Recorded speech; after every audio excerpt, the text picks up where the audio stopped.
vlastne aj snažia sa prijali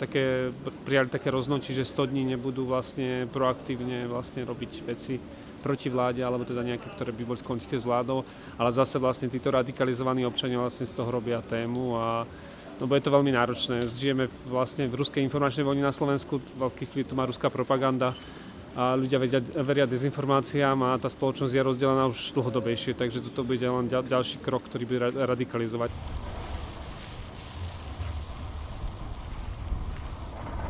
Tak pevne veríme, že vlastne je to taký varovný prst a je to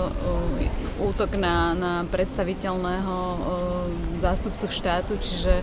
je to ako keby útok na nás všetkých, čiže my si musíme uvedomiť, že